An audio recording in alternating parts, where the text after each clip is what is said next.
유태인은 아이가 태어나면 남자의 경우 생후 8일 만에 할례를 행하게 되어져 있습니다. 이것은 이제 아브라함 때부터 시작되어진 히브리인의 전통이었습니다. 하나님의 명령이었기 때문에 이 말씀을 히브리인은 누구든지 지키려고 했습니다. 더군다나 모세의 가문 레위 지파입니다. 이 레위는 제사장 가문이지요. 특별히 신앙심이 특출한 가문입니다. 그래서 모세가 태어났을 때 모세의 아버지는 당연히 모세에게 할례를 행하였을 것입니다. 이제 이 당시에 모세가 태어났을 때 파라오 왕이 히브리인의 모든 남자아이를 죽이라고 명령한 때였죠. 하지만 모세의 아버지 어머니는 태어난 모세를 살리기 위하여서 3개월 동안 젖을 먹이고 그렇게 키웠습니다. 100일 정도가 지날 때까지 키웠습니다. 3개월이면 너무 적은 시간이 아닌가 그러는데 이 아이가 3개월 정도면 보통 이제 젖을 떼서 뭔가 다른 식물을 먹을 수 있는 나이가 됩니다. 그 전에는 이제 어머니를 떠날 수 없는 그런 시기지만 3개월 정도면 이제 어머니를 좀 떠날 수 있는 그런 어떤 여지가 선택이 생겨날 수 있게 됩니다. 그러니까 모세가 생후 3개월 동안 부모의 손에 키워졌다는 것은 당연히 할례를 받았다는 뜻입니다. 모세를 구원한 이집트 공주가 가나안 아기를 처음 보자마자 이 아이는 히브리인의 아이구나 이렇게 말을 합니다. 물론 그 피부색이라든가 생김새를 통해서도 구별했을 수 있습니다만 무엇보다도 히브리인 아이임을 확정지을 수 있는 표식이 히브리인 아이에게는 있었습니다. 그게 뭐냐면 이제 할례인 거죠. 갓난 아이가 벌거벗고 있는데 가만히 보니까 생식기에 나타나 있는 할례의 표시를 통해서 이 아이는 분명히 히브리인의 아이다 그렇게 말할 수 있었을 것입니다. 그런데 오늘 본문의 전개를 보니까 모세는 자기 아들을 낳고서도 할례를 행하지 못했습니다. 그래서 오늘 본문에는 십보라가 길에서 갑자기 자기 아들의 할례를 행하였다고 기록한 것을 볼 수가 있습니다. 이 아들의 이름이 누구냐면 게르솜입니다. 게르솜이라는 것은 나그네 되었다라는 뜻입니다. 모세가 미디안 땅에서 고향으로 돌아가지 못하는, 그러니까 자기 민족에게 돌아가지 못하는 자기 신세를 한탄하면서 지었던 아들의 이름입니다. 그러니까 이 게르솜이라는 이름을 지을 때만 하더라도 모세는 자기의 가족을 그리워하고 있었던 거죠. 히브리인이라는 자기의 정체감을 안 잊어버리고 내가 참 레위 지파인데 우리 가정에 아론이라는 형도 있고 또 미리암이라는 누나도 있고 그런데 그에게 돌아가야 되는데 내가 참 여기서 이렇게 지내는구나 그리고 한탄을 한 겁니다. 그렇게 자기가 누구인지를 잘 기억하고 있음에도 불구하고 모세는 자기 아들에게 할례를 행하지 못했습니다. 그러니까 여기에 살아가시는, 이 일본 땅에 살아가시는 여러분들에게 조금 비유가 될 수 있을 것 같습니다. 여기서 만약에 일본 땅에서 여러분이 살면서 아이를 키워 간다고 합시다. 어려서부터 이제 유치원에 보내고 그러면 아이는 자연스럽게 일본어가 굉장히 익숙해지게 될 겁니다. 그렇지만 이제 그 아이를 너는 엄마 아빠를 따라서 한국인이야, 너는 한국인이다, 이런 얘기를 들려주면서 아이를 키워가겠죠. 그러면서 이제 그런 정체감을 더 강화시키기 위하여서 아이에게 한국어를 잘 가르치고 싶을 겁니다. 그래도 네가 언젠가 대한민국에 한국으로 갔을 때 거기서 너의 고향으로 할아버지 할머니를 만나고 친척들을 만날 때 부끄럽지 않도록 잘 말을 하도록 이렇게 가르치고 싶어 하겠죠. 근데 이제 어떤 이유인지는 모르지만 만약 이 아이에게 한국말을 가르치지 못했다면, 그래서 이 아이와 소통하기 위해서는 일본어로만 소통을 해야 되는 상황에 처하게 됐다면 고향 땅에 돌아가는 게 점점 부담스럽겠죠. 그죠? 거기 할아버지 할머니들은 그런 말을 일본어를 모르시니까요. 부모의 마음속에는 굉장히 부담감으로 작용할 겁니다. 이거 참 이 아이를 언젠가는 데리고 돌아가야 하는데, 돌아갔을 때 이 아이가 할머니랑 얘기도 잘 못 통하고 식구들 가운데 겉돌면 어떡할까. 이 아이한테 참 이거를 내가 부모로서 가르쳐줘야 되는데, 이런 생각을 하겠죠. 이제 모세도 그랬을 겁니다. 히브리인에게 돌아가기 위하여서는 히브리인으로서의 가장 중요한 표식이었던 할례를 가지고 있어야 되는데 아들에게 그것을 행하지 못했다는 것입니다. 아버지면서도. 왜 모세는 자기 아들에게 할례를 행하지 못했을까요? 제일 중요한 요인은 아내였던 시보라의 반대였을 것입니다. 시보라는요, 딸만 있었던 이드로의 가정의 장녀였습니다. 모세가 처음 시보라라는 아내를 만나게 된 장면이 뭐냐면 바로 우물가에서 남자들이 양을 쳐서 양을 먹이는데, 남자가 없었던 이 이드로의 가정에서는 시보라가 그 양떼를 이끌어 가지고 우물에서 물을 먹이는, 그러다가 이 우물가에 찾아왔던 모세를 만나게 되는 장면입니다. 그러니까 시보라는 어려서부터 가정의 장녀로서 아들이 없는 아버지의 가정을 이끌고 책임져야 된다는 아주 강한 생활력을 가지고 컸던 여인이었습니다. 근데 이 여자가 보니까는 모세라는 사람이 만만치 않고 괜찮거든요. 외모도 그렇고 40년 동안 이때 왕자였던 사람이니까 시골 여자였던 시보라에게는 이 모세가 얼마나 멋진 남자였겠어요. 그래가지고 당신이라면 내가 한번 같이 살아주지 이러면서 이제 결혼을 하게 되는데, 결혼을 한 이후에도 그러나 시보라는 아주 드세고 그리고 아주 자기 주장이 강한 장녀였던 거죠. 근데 이 시보라의 입장에서는 모세의 과거를 다 알았다 하더라도 그 과거의 남편을 인정하고 싶지 않았을 것입니다. 왜냐하면 그렇잖아요. 어쨌든 모세는 대릴 사유가 됐고, 그러니까 이드로의 가정에 들어가서 이드로의 재산을 돌보면서 먹고 사는 사람이 됐어요.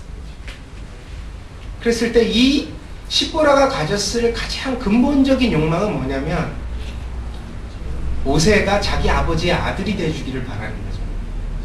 그러니까 히브리인 모세가 아니라 미디안인이었던 이드로의 아들로서의 모세로 새롭게 정착해 주기를 바라는 마음.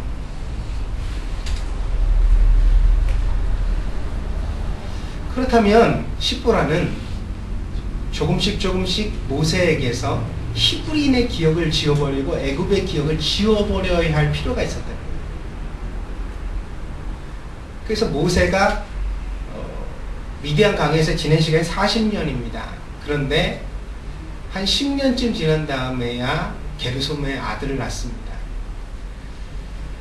게르솜이라는 아들을 낳고서 살아가는 동안에 처음에 이제 모세가 할례를 행하고 하겠지요, 자기 아들에게. 그런데 애가 아파요. 아유, 얘가 힘들어할 것 같아요. 아이, 당신은 왜 그래요? 자꾸만 핑계를 대고 기한을 넘깁니다.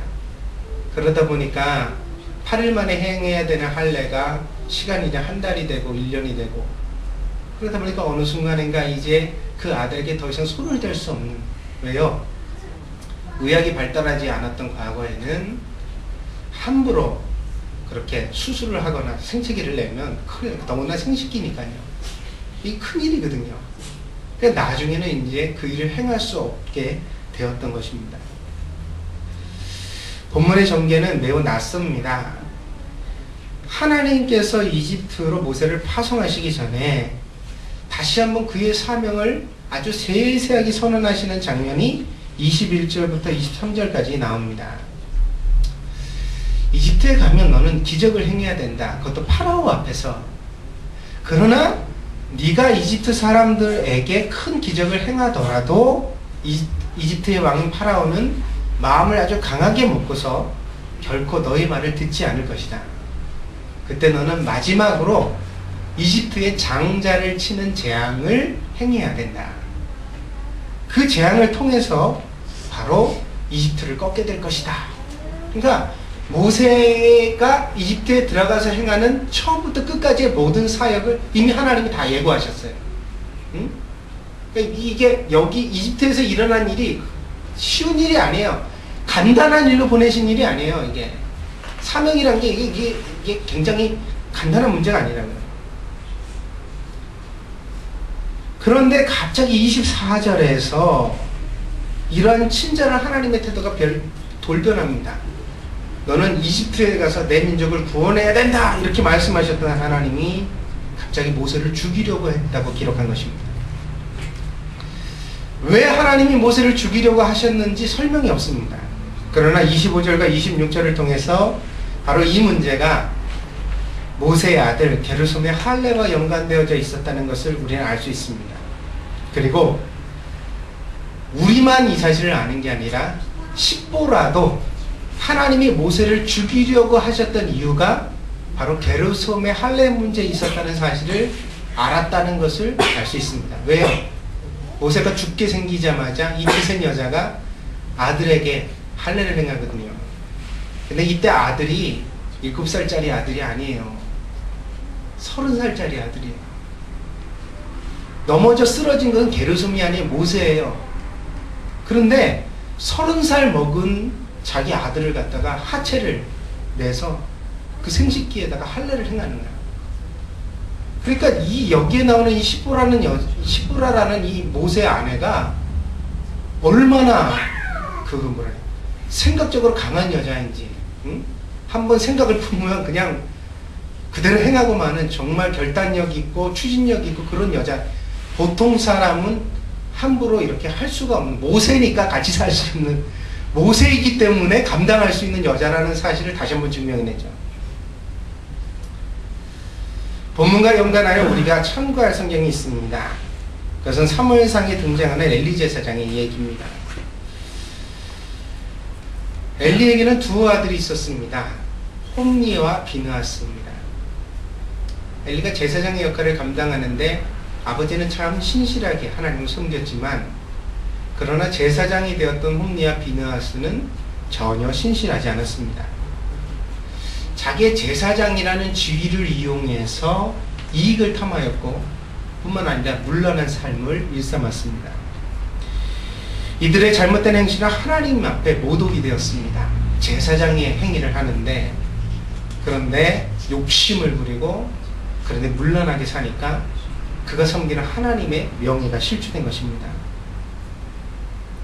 사무엘상 3장 12절 13절에 보니까 하나님께서 그러한 홈니와 비느하스에 대하여서 엘리에 대하여 예언을 주십니다. 내가 엘리의 집에 대하여 말한 것을 처음부터 끝까지 그 날에 그에게 다 이루리라. 내가 그 집을 영영토록 심판하겠고 그에게 이른 것은 그의 아는 죄악을 인함이니 이는 그가 자기 아들들이 저주를 자청하되 금하지 아니하였음이더라.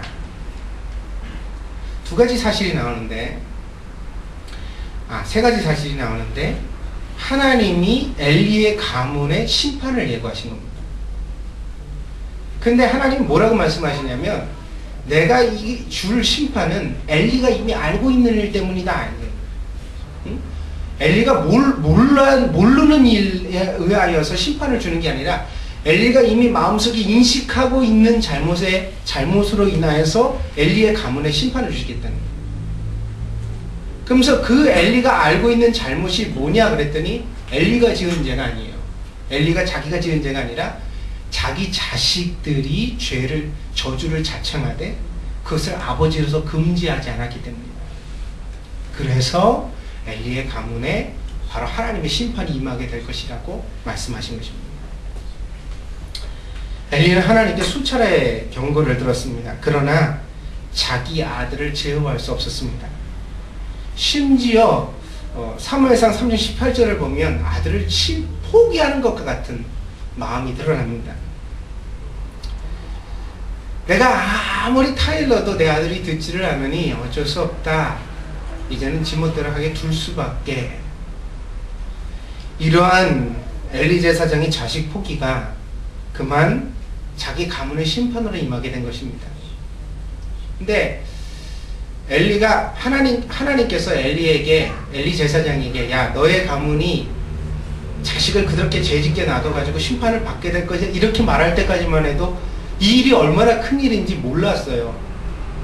몰랐다고. 엘리는 내 아들들이 뭐 인생이 망가지나 보다. 뭔가 지가 지은 죄를 벌 받겠지. 에이 나도 몰라. 그 지긋지긋한 녀석 내 말 해도 듣지도 않는 그 못돼 먹은 녀석들 지 벌 받겠지 뭐. 이제는 뭐 지가 해서 벌 받는 건 나도 아버지지만 어쩔 수 없어. 이런 마음을 품은 것 같아요. 근데 결과는 엘리의 예상보다 훨씬 컸습니다. 왜냐하면 엘리의 두 아들이 법궤를 메고 전쟁터에 나갔다가 함께 한 전쟁터에서 두 아들이 한꺼번에 다 죽으면서 하나님의 법궤를 빼앗겼거든요. 그래서 이때 이제 엘리 제사장이 손자가 태어나게 되는데 손자의 이름을 뭐라고 지었냐면 이 소식을 듣고 이가봇이라고 지었어요. 이가봇은 하나님의 영광이 떠났다 그런 뜻이에요. 이게 뭐냐면 이스라엘 백성들이 망했다 이런 뜻이에요. 그러니까 아버지로서 자기 아들을 잘 제어하지 못했던 엘리 제사장의 가정적 문제가 단순하게 가정적 심판으로 임할 거라고 엘리 제사장은 생각을 했는데 그게 아니라 엘리의 가문이 심판을 받으면서 그만 이스라엘 전 민족, 이스라엘 나라가 바로 이 심판과 함께 위기에 처하게 되는 상황이 도래했다는 거죠. 결국 엘리 제사장이 어떻게 해요? 이 일로 인하여 놀라 자빠져서 죽어요. 이 소식을 듣고서 내 아들이 죽었다는 사실에 의하여 놀란 게 아니에요. 엘리는 이미 수많은 예고를 통해서 자기 아들에게 뭔가 불행한 일이 생길 거라는 걸 예상하고 있었어요. 그런데 엘리가 예상했던 것보다 훨씬 더 컸다는 이야기예요. 사건 자체가 방탕하며 살았던 내 자식이 죽는 문제가 아니라 내 자식이 죽으면서 하나님의 법궤가 적국으로 빼앗기는 일. 그래서 엘리는 놀라서 그만 자리에서 쓰러져가지고 죽어버리는 일이 생겼던 것입니다. 디모데전서에 보니까 사도 바울은 감독과 집사의 자격을 논하면서 신앙적 리더는 가정에서도 리더가 돼야 된다 말합니다. 교회에서 좋은 지도자가 되려면 먼저 자기 가정을 잘 돌보는 사람이어야 한다. 가정적 지도력과 신앙이 연관이 있는가? 있다는 것입니다.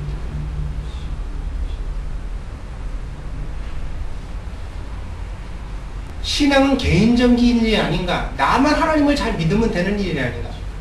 성경은 그렇게 말하지 않아요. 성경은 하나님과 나의 관계가 중요한데 그것이 근본적이지만 만약 하나님과 나의 관계가 잘 돼 있다면 내 주변의 사람들에게도 선한 영향력을 미쳐야 되고 책임을 질 줄 알아야 된다는 것입니다.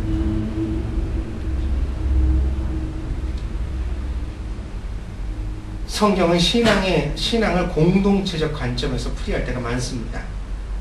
사람은 살면서 누구나 자기의 존재감을 드러냅니다. 그것은 그의 생각과 말이, 행동이 주변에 영향을 주기 때문입니다.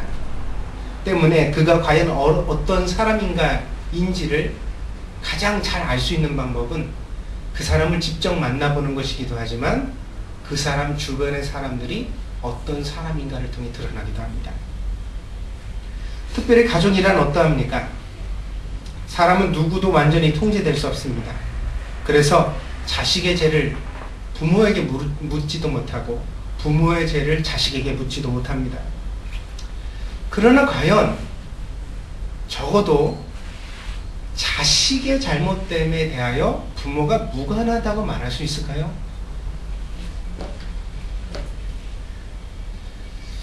자식이 잘못된 길을 갔는데 그 일에 대하여서 아니야 부모는 잘했는데 다 잘했는데 자식이 나쁘기 때문이야 틀렸기 때문에 이렇게 말할 수가 있느냐는 것입니다. 가족 사이에서는 과연 서로에게 무책임할 수가 없습니다. 남편의 잘못이 아내와 무관할 수 없고요. 아내의 잘못이 남편과 무관할 수 없고 더군다나 자식이 잘못하는 것이 그 부모와 무관할 수 없다는 것입니다.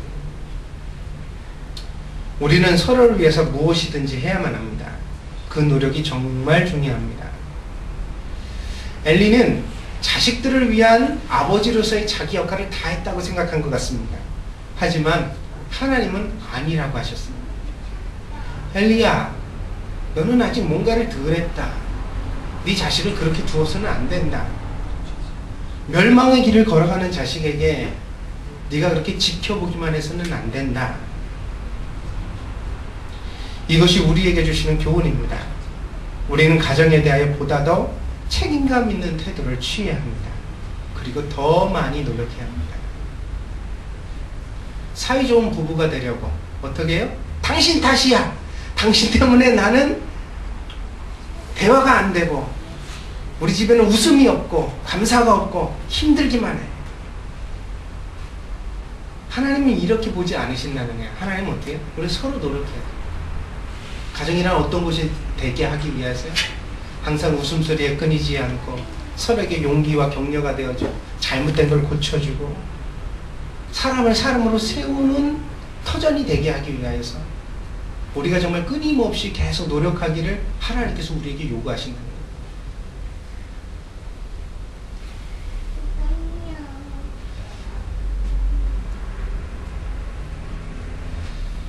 요즘 이제 저희 아이들이 방학입니다.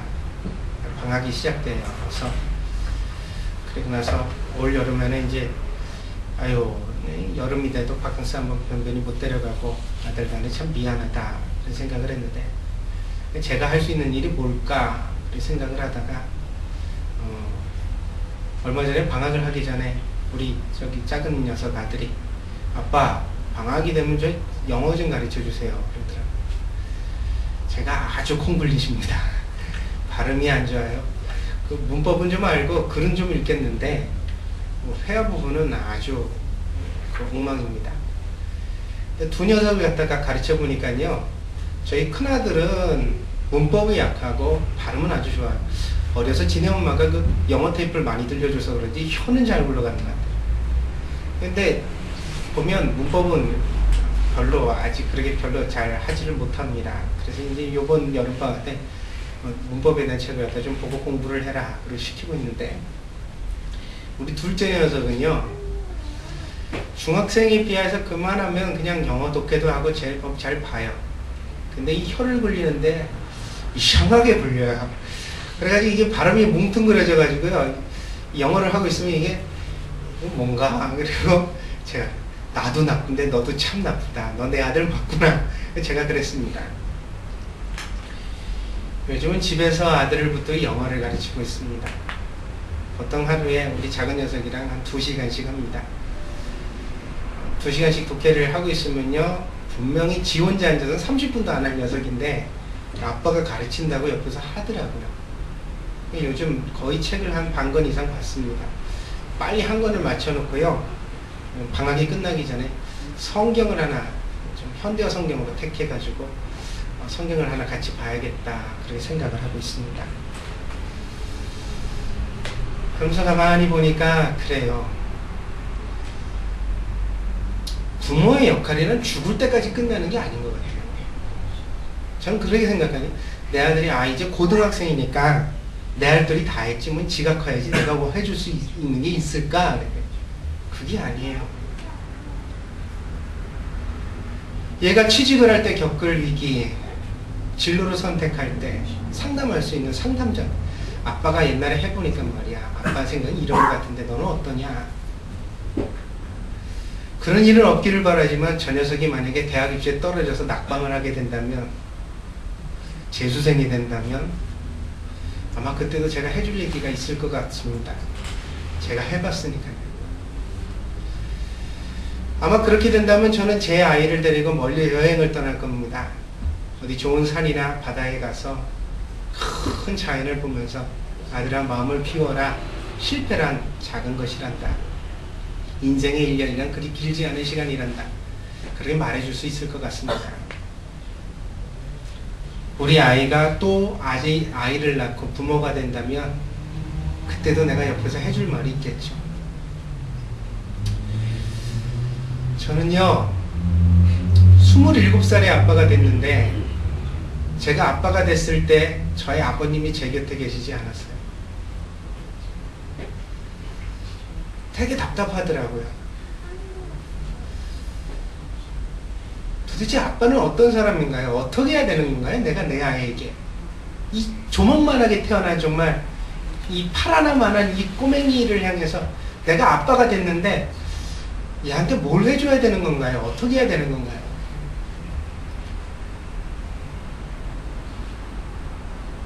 근데 물어볼 데도 없고 마음속에 한없는 당황하는 마음만 있었던 것 같아요. 이제 저는 그 역할을 할 수 있게 됐잖아요. 만약에 이제 한 10년쯤, 10년은 빠른가요? 그때도 우리 아들이 27살인가? 아이고, 빠르다. 좀 빠르긴 한데. 만약에 아이를 낳게 된다면, 저는 제 아들을 축하해주고서 어깨동무를 하고 불러내서 얘기를 해줄 겁니다. 아들아, 아빠가 뭔지 아니? 좋은 아빠가 되는 길이 뭔지 아니?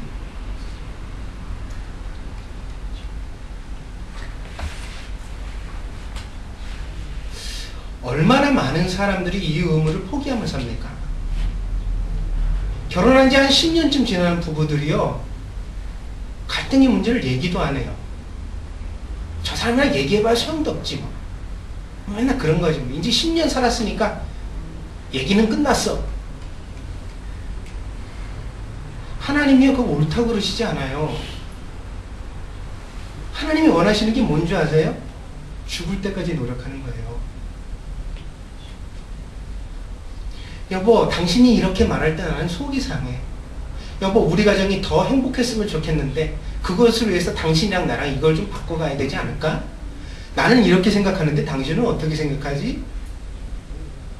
그 얘기를 평생 동안 주고받으면서 영향 주고 더 건강한 가정을 이루기 위해 노력해가는 과정을 하나님이 원하신다는 거예요. 그래서 자식을 향해서도 부모의 책임은 결코 죽을 때까지 끝나지 않는다는 거예요.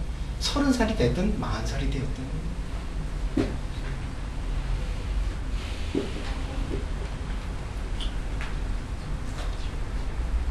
하나님은 모세를 민족의 지도자로 세우시기 이전에 먼저 가정의 지도자로 세우기를 원하셨던 것입니다.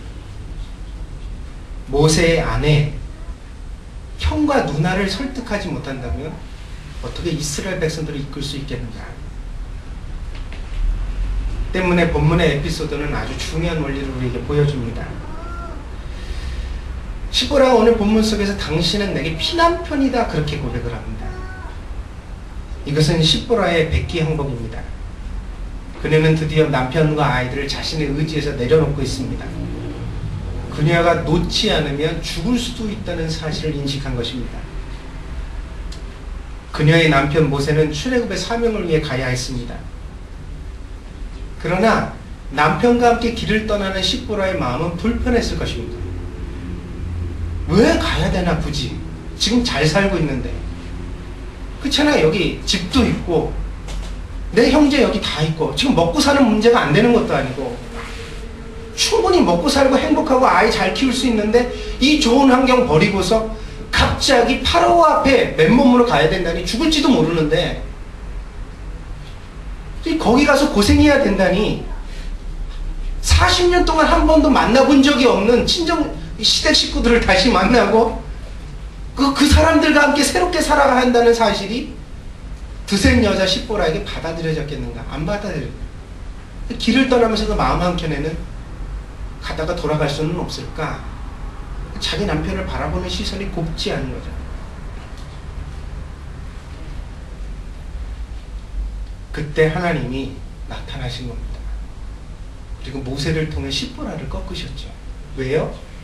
시보라가 드센 여자였지만 모세는 사랑했거든요. 남편은 정말 사랑한 여자예요. 아이를 쳤다면 차라리 이해하지 않았을 여자인데 남편을 치니까 바로 이해했거든요. 이 시보라라는 여자가 참 대단한 여자예요. 좀 보면서 야, 이 영웅에게는 영웅이 맞는구나 이런 생각이 들어요.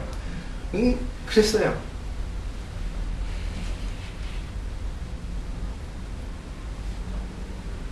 바로 본문의 이야기를 통해서 모세가 가는 길에 대한 당위가 생겨나고 그리고 그가 순종해야 되는 사명이 절대성을 가지게 됩니다. 왜 그렇죠? 만약에 그 길을 가다가 이것으로 인하여 하나님이 나타나서 보여주시는 거예요. 만약에 순종하지 않으면 어떻게 돼? 죽을 수 있다. 죽는 것보단 고생하는 게 낫잖아요. 그죠? 죽는 것보단 고생하는 게 낫다. 그러니까 십보라가 한마디에 설득이 돼요. 안 가서 죽는 길이라면 갑시다. 내가 어떻게든 당신을 돕지.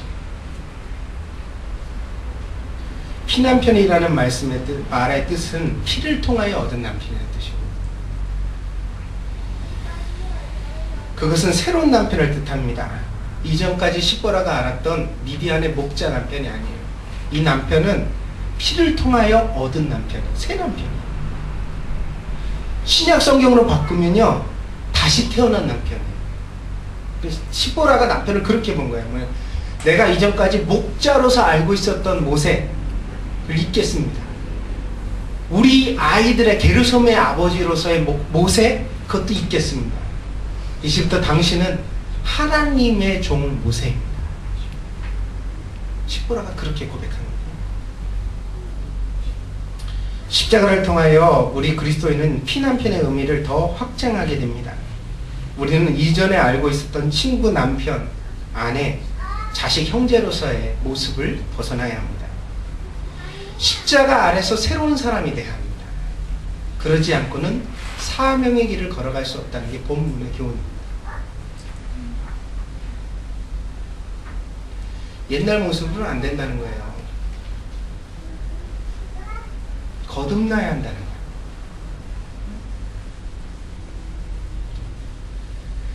이 거듭남이 있을 때까지 우리는 얼마나 답답한 세월을 보냈는지 모릅니다. 여기에는 타협이 있을 수 없습니다. 그리스도인이 새롭게 되어야만 하나님이 그를 통하여 이루시는 귀한 사명의 역사가 이루어질 수 있다는 거예요.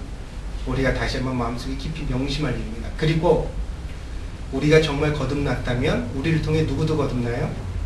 우리의 가정에도 바로 그 영향력과 능력이 드러나게 될 것이라는 것입니다. 인생이 무엇입니까? 무엇을 위해 살고자 하십니까? 그리고 어떻게 살고자 하십니까? 궁극적으로 우리는 이 질문에 대해 대답해 가야 합니다. 저는 지난 1년 동안 수차례에 걸쳐 여러분에게 이 질문을 거듭드렸던 것 같습니다. 먹고 사는 문제 말고 그것보다 더 차원 높은 우리 인생을 가치 있게 할 근본적인 인생의 목적이 무엇인지를 고민해 보시라. 월급 잘 나오면 됐지, 이 삶 말고 먹고 살면 되는 거 아닌가, 다시 자식 키우고 사는 것 아닌가, 이것 말고, 그거 근본적인 건 사실이지만 그러나 하나님이 우리를 세상에 보내셨다면 정말 우주를 창조하신 하나님이 하나님의 형상과 모양대로 사람을 세상에 만드시는 거라면, 그렇다면 내가 세상에 태어나서 나만이 할 수 있는, 내가 꼭 해야 되는 그 일이 과연 무엇일까? 그 일을 위해서 내가 오늘 어떻게 살아야 할까? 그 고민을 꼭 가져보시고 기도해 보기를 권해드립니다. 만약 우리가 그런 사명을 발견하지 못한다면 겉으로는 단란한 삶을 살고 있어도 게르솜의 삶입니다. 나그네 인생입니다. 헛된 겁니다. 소유가 아니라 잠시 맡아가지는 것뿐입니다. 나이 80이 넘었지만 모세는 새로운 인생에 도전하게 됩니다. 하나님이 그에게 나타나시고 사명을 주셨기 때문입니다. 그가 진취적인 사람이었기 때문일까요? 출애굽기를 읽어보면 결코 그렇지 않다는 것을 발견하게 됩니다. 모세는 사명을 주시는 하나님 앞에서 나약한 변명들을 늘어놨습니다. 그는 우리와 비슷한 사람이었습니다. 그러나 하나님은 그를 놓지 않으셨습니다. 하나님의 강한 손이 그를 피할 수 없는 운명으로 몰아가셨습니다. 모세에게 첫 번째 사명의 관문은 아내인 십보라를 설득하는 문제였을 것이에요. 모세는 이것이 불가능하다고 생각했어요. 파라오는 뭐라고 어떻게 해볼 수 있을지 모르지만 적어도 내 아내 십보라가 변할까? 근데 하나님이 결국 어떻게 하셨어요? 단칼에 십보라를 변화시키셨어요. 모세가 상상도 못한 방법을 통해서. 이제 아무도 모세를 막을 수 없었습니다. 모세를 사랑하는 여자 십보라도 모세를 막을 수는 없었습니다. 그리고 막아서도 안 됐습니다. 모세는 십보라를 위해 태어난 사람이 아닙니다. 모세는 하나님을 위해 태어난 사람입니다. 하나님께서 그를 만드셨고 그의 하나님이 되셨기 때문입니다. 결국 본문의 이야기는 간단한 결론을 우리에게 도출합니다. 하나님이 이기셨다. 모세는 아내인 십보라와 싸우지 않고 사명의 길을 가게 되었습니다. 모세가 아니라 하나님이 그녀를 변화시키셨습니다. 지금도 그러합니다. 하나님께 순종하고 사명의 길을 가고자 한다면 하나님은 그 주변의 사람들을 변화시켜 주십니다. 그리고 변화시켜 가십니다. 독도로 함께하도록, 하나님의 사람을 이해하고 사랑하도록, 그의 사명에 협력하도록 만들어 가십니다. 목사에게 가장 가슴 아픈 말은 뭔지 아세요? 목회를 했는데 변하지 않았다는 거예요. 참 가슴 아픈 거예요. 단순하게 무능하다는 말보다 좀 더 치명적이에요. 왜냐면 우리가 세상의 업무에서는 좀 무능해도 괜찮거든요. 그래도 괜찮은 일이에요. 목사에게는 사람을 못 변화시켰다는 이야기가 무능하다는 차원이 아니라 그 사람의 인생과 신앙까지도 망쳤다, 책임지지 못했다, 아주 가슴 아픈 비수입니다. 그렇기 때문에 모세에게 목회자에게 가장 절실한 기도의 제목이 또 무엇인지 아세요? 성도들을 변화시켜라. 이미 훌륭한데 그걸 또 변하기를 바라십니다. 가정을 잘 돌보고 세상의 빛과 소금의 역할을 합니다.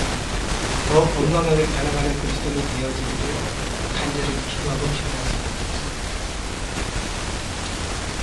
여러분, 여러분에게는 그리스도인으로 선한 변화가 나타나고 있습니다. 그리스도인으로의 변화, 이건 뭐 좀 거창해 보이잖아요. 좀 직접적 말로 성경에 그렇게 나와 있으니까 제가 여러분에게 조금 더 직접적 말로 물어볼까요? 점점 더 좋은 남편이 되시고 있습니까? 점점 더 좋은 아내가 되시고 있습니다. 점점 더 좋은 아버지로서 살아가고 있습니다.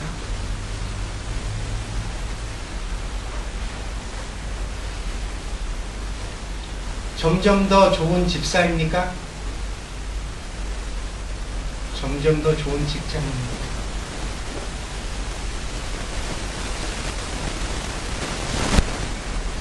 하나씩 자기를 고쳐나가고 하나님의 말씀에 비추어서 새로워지는 노력, 그 변화, 만약에 그것을 멈춘다면 하나님은 우리를 게으르고 나태한 종이라 책망하실 것입니다.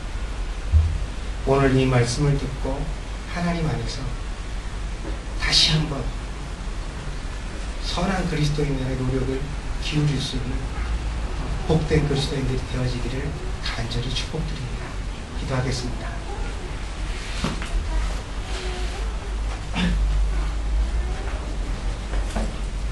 하나님, 도와주세요. 나 자신을 변화시킬 수 있도록, 그래서 나를 통하여 내 주변에 사랑하는 사람들이 선한 영향력을 받고 변해갈 수 있도록 도와주세요. 나의 부정적인 말투와 잘못된 생각을 인하여 나의 자녀들이 영향받지 않게 해주세요.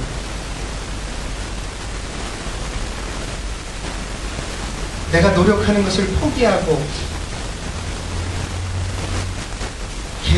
게을러졌기 때문에 나의 배우자가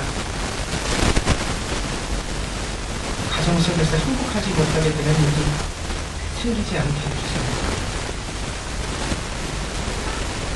하나님, 도와주세요. 거창한 일을 위해서 살아가는 사람이 되기를 도와주시는 것이 아니라 바로 나에게 주신 삶의 터전에서 내가 정말 좋은 그리스도인이 될 수 있도록 도와주세요. 신앙을 말만 하는 사람이 아니라 신앙 안에서 말씨 하나, 행동 하나, 생각 하나 조금씩 바로잡아가고 더 선해지고 더 깊어지고 더 예수님을 닮아가는 사람이 될 수 있도록 도와주세요. 그래서 이 다음에 하나님의 나라에 가서 예수님을 만나게 되었을 때 착하고 충성된 종아, 내가 열심히 살았던 것을 내가 하노라. 그렇게 인정받는 사람이 될 수 있도록 하나님 저희를 인도하여 주시옵소서. 감사를 드리며 예수님의 이름으로 기도했습니다. 아멘.